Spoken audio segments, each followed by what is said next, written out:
Section 1. You will hear a conversation between a clerk from a moving company and a woman who wants to relocate to the United States. First, you have some time to look at questions 1 to 6.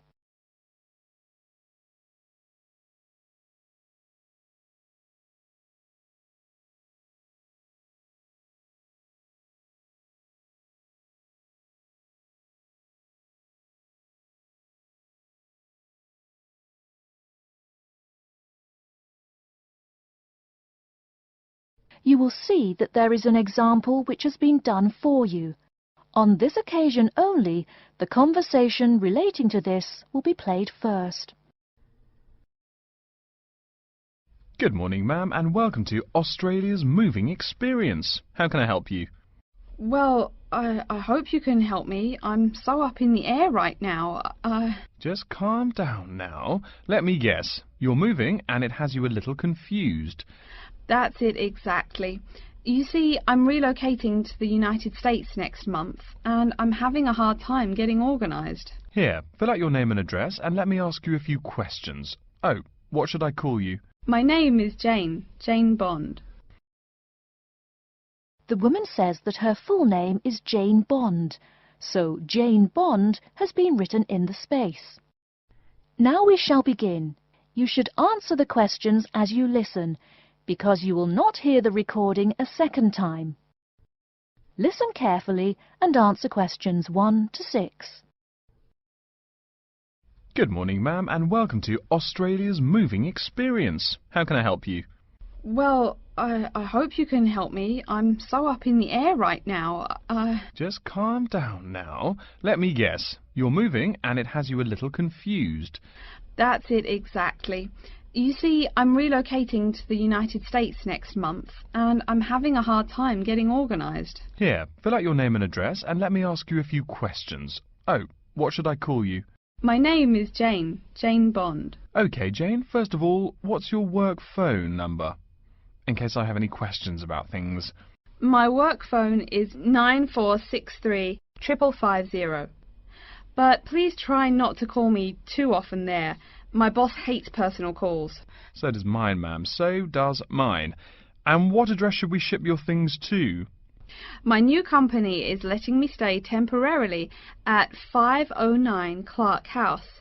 That's CLARK, 1137 University Drive in Seattle. Seattle? Beautiful city, I hear. Mountains right beside the ocean almost. Cooler than Australia, too. OK, and when should we come pack your things? I guess that would be on Monday, March 11th. Do you want any help with an after-packing clean-up? We do that for a small additional charge. Yes, that would be helpful. I promised the landlord I'd give her the keys back by 5 p.m. on Thursday the 14th. Great. We'll just schedule the clean-up for that day. That way, the place will smell clean and there'll be no dust. Well, you do think of everything.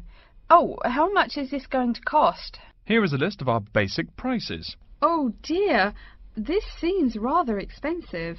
Yes, ma'am, but you're paying for the best. We're careful and we're fast. Like we say, the only thing we break are speed records getting you moved. Well, maybe that's so. Oh, I nearly forgot to tell you. I don't want my furniture shipped with me. I won't be looking for an apartment till after I arrive in America. Would it be possible to put my furniture in storage here for a month, then have it sent along later? Of course, we do that all the time. A couple of other things. Here at A Moving Experience, we try to pack your things logically. We don't just throw stuff in boxes. Before you hear the rest of the conversation, you have some time to look at questions 7 to 10.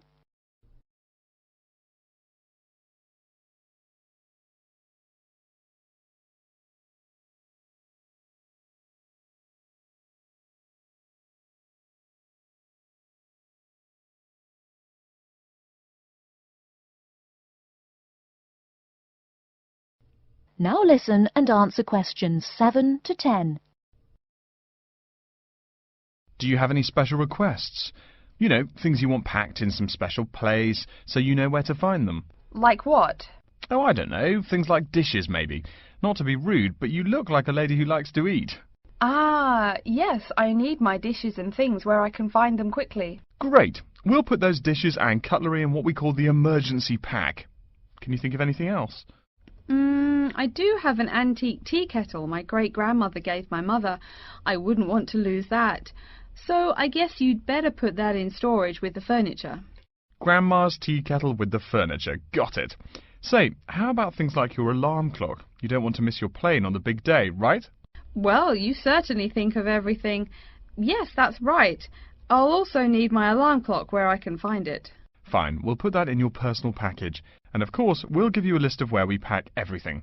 So all you'll have to do on Thursday the 14th is grab your luggage on your way out the door. I couldn't help noticing the new CD player you're carrying. Is that a Samsung? Why, yes it is. One of their best. Cost me nearly $100, it did. Do you want to take special care of it? I mean, it's brand new. Take care of it, but nothing special. You can just put it in storage with the furniture. That looks like everything we need here. I guess you're all set. That was certainly quick. Thank you, young man. This has been a most moving experience. That is the end of section 1. You now have half a minute to check your answers.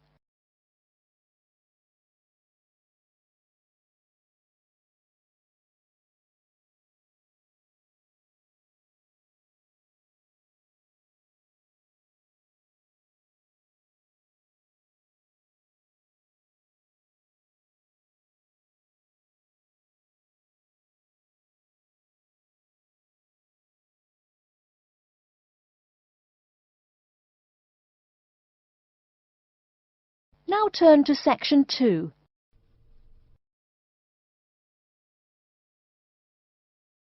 Section 2. You'll hear an introduction to a conference on computer system language learning. First, you have some time to look at questions 11 to 16.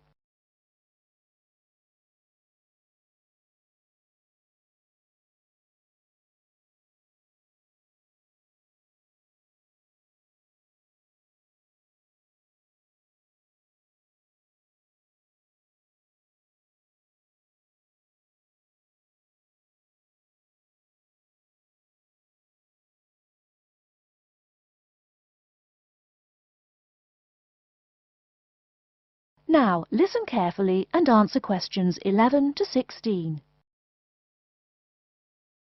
Good morning, everyone, and welcome to the second annual Wallabaloo Conference on Mastering Computer Languages. I hope you all had a good trip. Before we get underway with today's program, let me fill you in as to what's on tap for tomorrow, Sunday, February 19th. At 9 a.m., right here in the main hall, we'll be hearing a lecture from Dr. John Smith about computer as teacher. Professor Smith from the University of Melbourne is a world-class expert in the field of computer-assisted education, and his talk promises to be both stimulating and informative. Immediately afterwards, at 10:30, there will be a presentation of papers by various delegates. That, however, will take place in the garden room on the ground floor. If you don't yet know, the garden room is also called the ballroom and will be gathering at the west end, the slightly raised area called Level 2. Just look for the crowd. If you get lost, there are signs in the foyer. After all that thinking, talking and listening, I expect everyone will be a bit weary. So at 11:15, there will be a break for coffee, cookies and other light refreshments. These will be available at the aptly named refreshment stand, placed by the door back here in the main hall. Also, if you choose to skip the formal lunch, you can buy a packed lunch at the stand for a reasonable price. I strongly urge you, however, to join us at the formal lunch. That won't be till 1 o'clock sharp, so you have time to stroll about town a bit. We'll be eating at the Seaview restaurant. The restaurant is located right here in the hotel on the top floor. It's a good dozen flights of stairs, so I suggest you take the lift on the ground floor, eh? If you're not fond of fish, there's an all-you-can-eat barbecue available as well. They even offer wallaby meat. After lunch, we'll troop back downstairs to Level 2 in the ballroom for the presentation of further papers, which will begin at 2 p.m. Please try to be on time. I know you'll be a bit tired after lunch, but the ballroom echoes so with people coming in late. Thank you in advance. Once we've heard the papers, we'll break for afternoon tea at 3:10 p.m. No need to walk. The manager of the refreshment stand has graciously agreed to have tea served in the ballroom. He's even promised us some special scones, baked from a recipe of his dear old Scottish grandmother. Then, tea being drunk and scones munched, we'll retire here to the main hall for some closing remarks and questions. So, by 5 o'clock, we should have the conference wrapped up. But the fun isn't over. This is Australia, mates. We'll be flocking to the hotel's own Palm Lounge on the east side of the foyer for an informal reception. You can relax, mingle with the other delegates, and let your hair down a bit. This will run from 5:10 to 6:10, though you're free to stay as long as you like. The lounge manager has informed me that for the duration of the actual reception, you can have all-you-can-drink beer for $20 with purchase of an advance ticket. Before you hear the rest of the talk, you have some time to look at questions 17 to 20.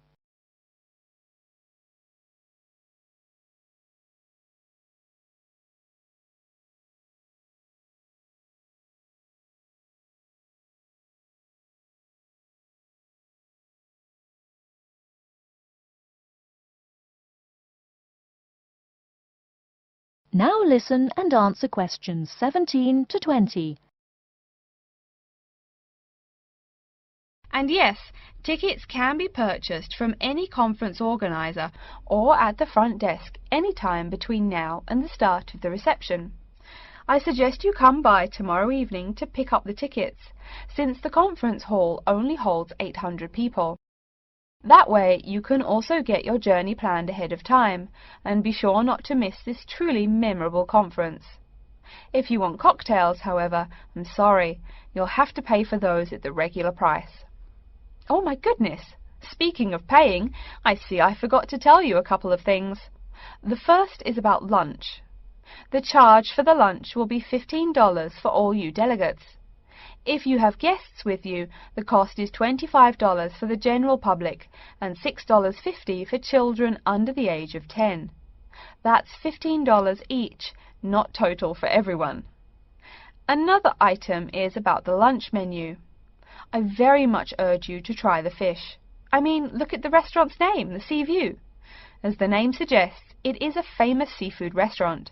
The chef is a Basque from Spain, and he really gets quite put out when people ignore his fish specialities for burgers or barbecue. If fish isn't your thing, though, try the steak. He makes an exquisite filet mignon topped with blue cheese and mushrooms. Finally, if you'd like to buy a ticket, you can have both lunch and unlimited beer for $35. I should have mentioned that earlier, but I am a bit forgetful. Maybe I should avoid the beer after the conference, eh? Well, I've said my bit. Are there any questions? That is the end of section 2. You now have half a minute to check your answers.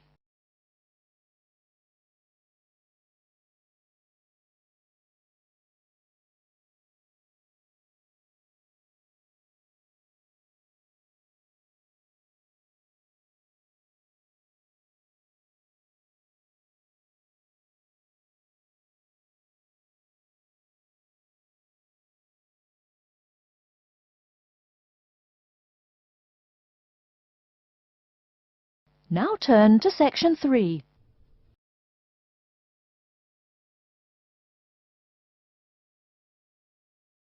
Section 3. You will hear a student called Tina asking Professor Van Diesen for advice on choosing courses. First, you have some time to look at questions 21 to 26.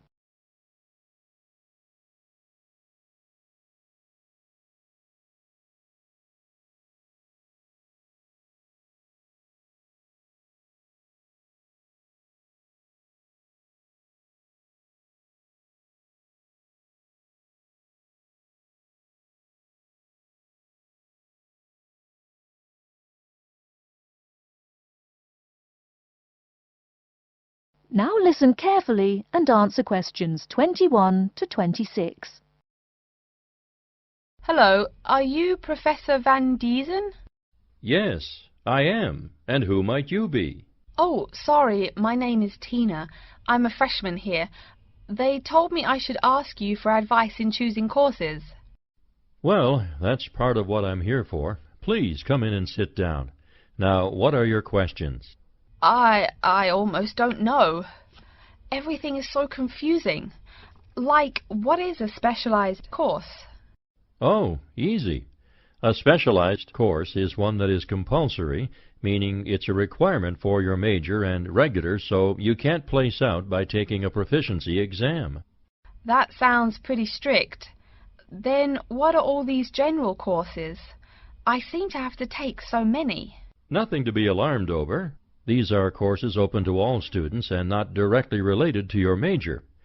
The university offers these general courses to choose so that you can become more well-rounded individuals.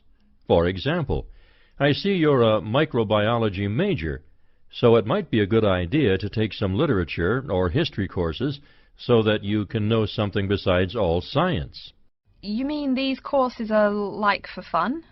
That might be one way to look at it, but don't tell the literature professor such a thing. Think of a general course as the opposite of a specified course. A specified course is one that pertains directly to your major. So, can I take any microbiology course I want? Let's see.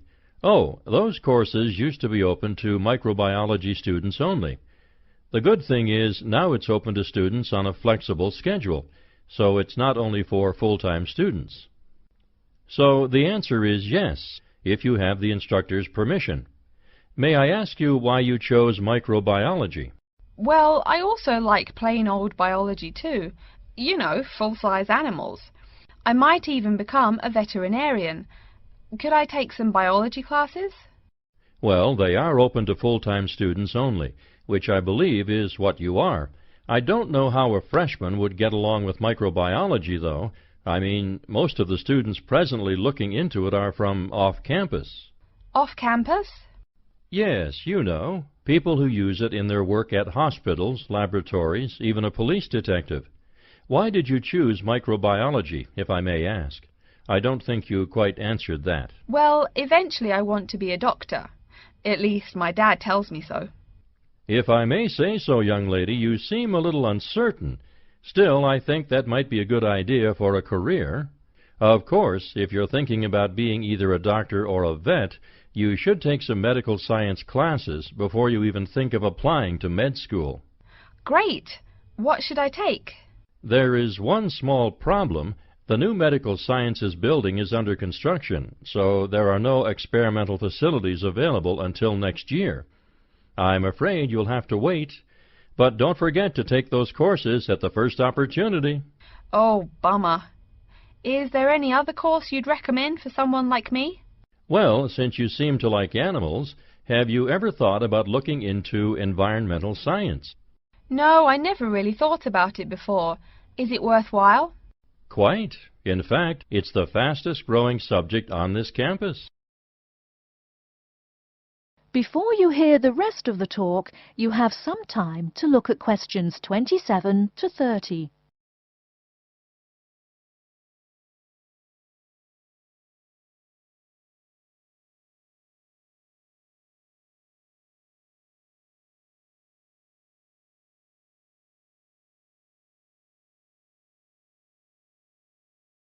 Now listen and answer questions 27 to 30.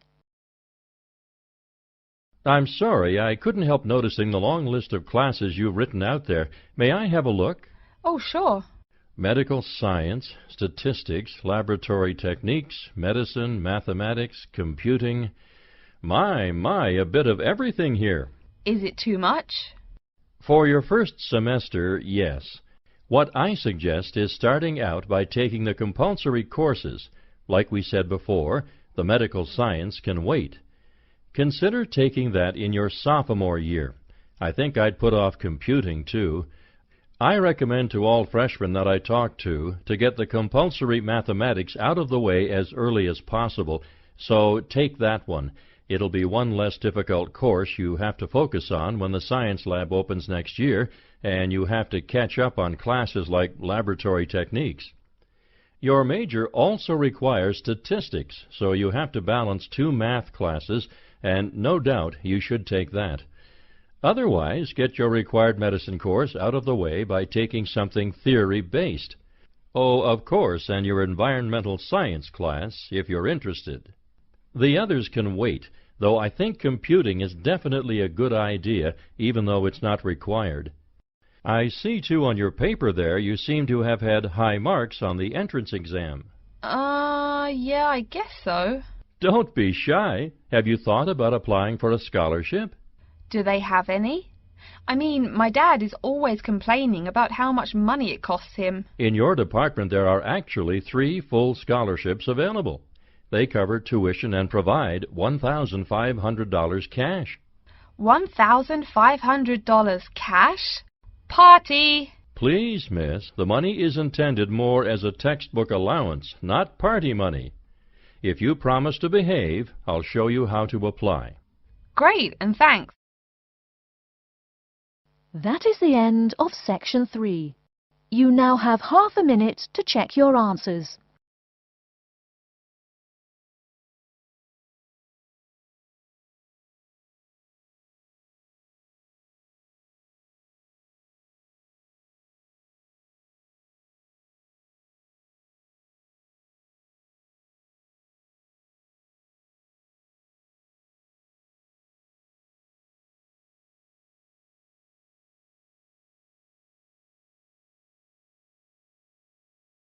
Now turn to section 4.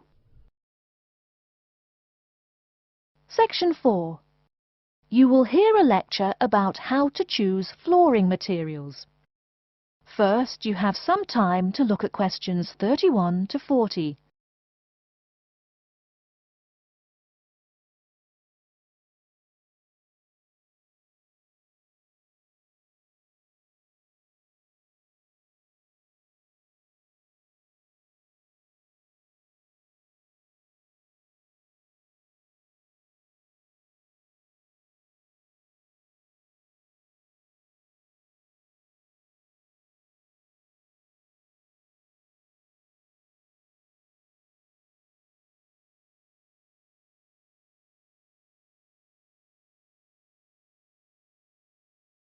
Now listen carefully and answer questions 31 to 40. We've been talking about choosing building materials in the last week. Now, a great many factors influence the choice of building materials. You can't make a house of cards, right? And people who live in glass houses and all that. Anyhow, today I'd like to say a few words about flooring. Some artificial materials can be used, like plastic for instance, which offer mixed blessings when used as a flooring surface. On the one hand, plastic is cheaper than nearly any other alternative, short of bare ground. Plastic also does not warp like wood. On the other hand, the best that can be said about plastic is that it looks like wood or stone. However, it cannot replace the real materials. As I have mentioned, I'm fixing up a new house. The decorator my wife hired told me plastic does a great job of looking exactly like plastic. Besides, it scratches easily, fades or discolors, and starts cracking within a year or two. So, if you're fitting out a sleazy hotel or plan to live in a trailer park, go with the plastic. Really though, for all intents and purposes, this leaves us with wood or stone as choices for flooring. Stone and wood are alike in at least one respect. Both go through processing before they can be put to use. Since few of us cut our own lumber or quarry our own stone, this is not perhaps a pressing concern. Still, do-it-yourselfers would do well to remember to buy only properly seasoned wood. Unseasoned wood warps, and a warped floor quickly becomes firewood, and its owner quickly becomes poorer.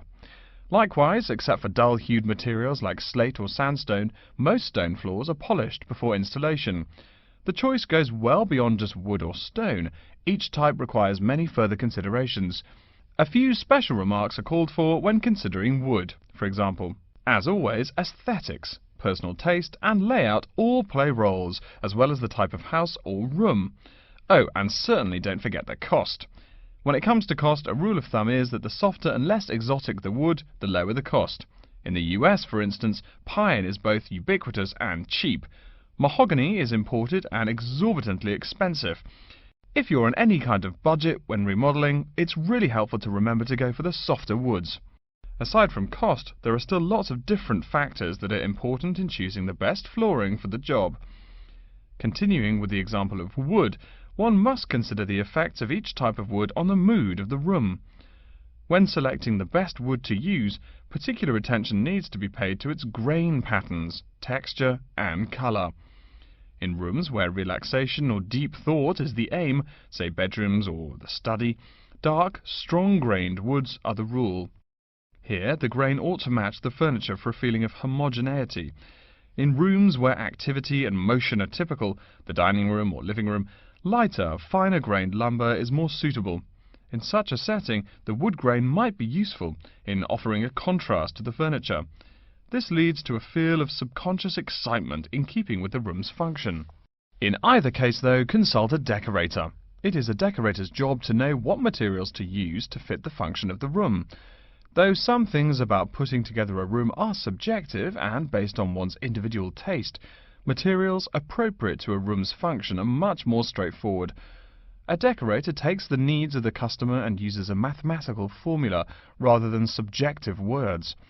Since feelings vary from person to person, verbal descriptions of wood types tend to be ambiguous. You want the wood you select, not something approximate. And if you do decide to do it yourself, remember that all wood must be treated with preservatives to enhance its appearance and preserve its natural beauty. In the case of stone, or quarry tile, as flat-cut flooring stone is properly called, a new set of considerations must be weighed up.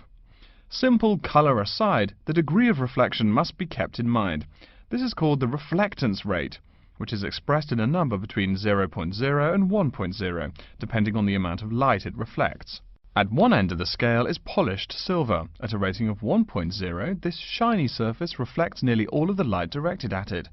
Numbers closer to 0 describe materials that absorb more light. Moving down the scale a bit, we see that plastic that has been painted white has a rate of 0.8, which makes sense. We know that the colour white reflects all other colour, while black absorbs all colour, and plastic itself is a relatively reflective material. Materials that are denser and darker have reflectance rates much closer to 0. The quarry tile I mentioned a while ago has a rate of 0.1. As you may know, quarry tile is generally dark brown and made from clay, so it is quite dense. Of course, there is considerable variation among types of quarry tile because of the hue or treatment of the clay during its creation. Does anyone have any guesses as to what material may have a rate of almost 0.0?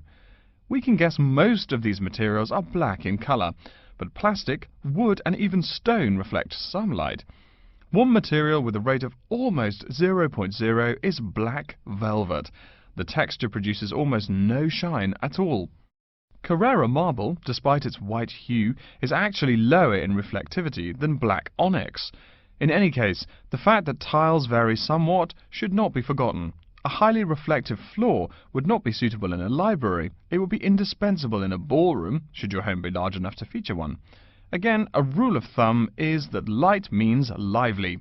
Since form and material follow function, one should only use the more reflective materials in rooms where the cultivation and expression of energy is important. Bear in mind, too, that most types of stone cost more than all but the rarest of wood. Of course, there is no reason why some rooms of a house should not feature wood floors or other stone tiles. You can even mix the two. A room with wood panels on the walls can have a beautiful stone floor. My bedroom has white birch walls and a light blue slate floor. The place looks like a Russian hunting lodge. Remember though, go with what feels right for you. Good taste and the laws of interior design are the homeowner's servants, not his master. It's only beautiful when you decide it is. I mean, you're the one who lives there, not the decorator, right? Okay, are there any questions? That is the end of section 4. You now have half a minute to check your answers.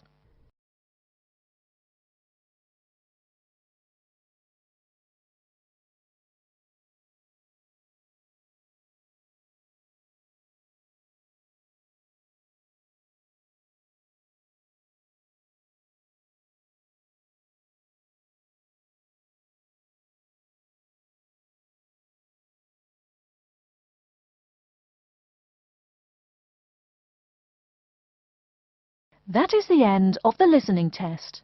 In the Ielts test, you will now have 10 minutes to transfer your answers to an answer sheet.